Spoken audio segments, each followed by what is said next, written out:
Hello বন্ধুরা, স্বাগতম সবাইকে।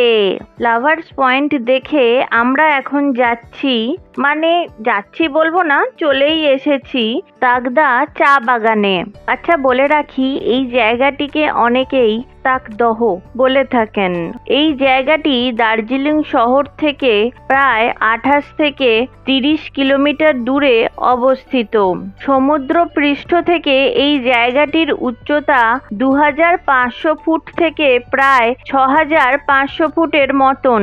1864 সালে এই জায়গাটি প্রতিষ্ঠিত হয়েছিল। তাকদহের এই চা বাগান হলো দার্জিলিং এর আশেপাশে গড়ে ওঠা চা বাগানগুলির মধ্যে প্রথম দিকের একটি চা বাগান। আমরা নেমে পড়েছি গাড়ি থেকে, এখন হেঁটে চলেছি সামনের দিকের একটি ফাঁকা জায়গাতে। সেখান থেকে চারিপাশ ভীষণ সুন্দর লাগে। এই জায়গাটি থেকে চারিপাশ এবং চারিপাশের চা বাগান ভীষণ সুন্দর দেখতে লাগে। এমনকি চা বাগানের মধ্যে থাকা সড়ক পথেরও কিছু অংশ এখান থেকে দেখা যায়। আচ্ছা বলে রাখি, একটি লেপচা শব্দ টুকদহ থেকে তাকদহ শব্দটি এসেছে এবং পরবর্তী সময়ে তাকদহ শব্দটি থেকে তাগদা শব্দটি উৎপন্ন হয়েছে। এই লেপচা শব্দ টুকদহ কথাটির অর্থ হলো কুয়াশা। এই অঞ্চলের কুয়াশাচ্ছন্ন সৌন্দর্য পর্যটকদের আকর্ষণ করে আসছে বহু সময় আগে থেকে। আজকে আকাশে মেঘ থাকলেও কুয়াশাচ্ছন্ন পরিবেশ একদমই নয়।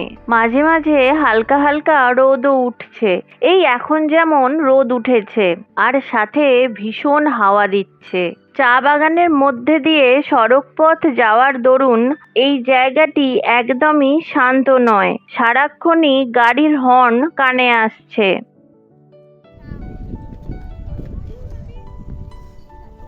এবার দুটোকেই দিয়েছি জানো তো, ফটো তুলবি তোরা?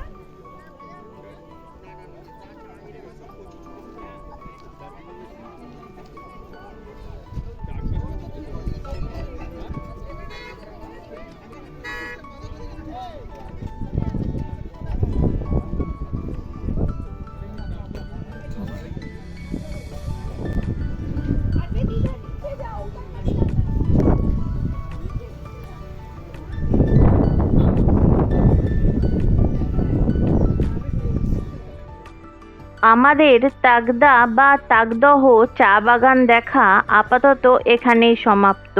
আমাদের পরবর্তী গন্তব্য হলো লামাহাটা। লামাহাটায় অনেকটা হাঁটা, মানে পাইন বনের মধ্যে দিয়ে পাহাড়ি পথে অনেকটা রাস্তা হেঁটে পাহাড়ের ওপরে উঠতে হবে। না, চলুন এবার এখান থেকে নামি, নেমে আমাদের গাড়ির দিকে হাঁটা লাগাই।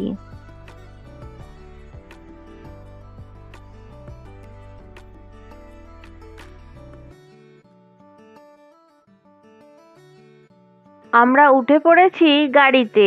এই ভিডিওটা এখানেই শেষ করছি। দেখা হচ্ছে পরের ভিডিওতে খুব তাড়াতাড়ি। Please like, comment and subscribe.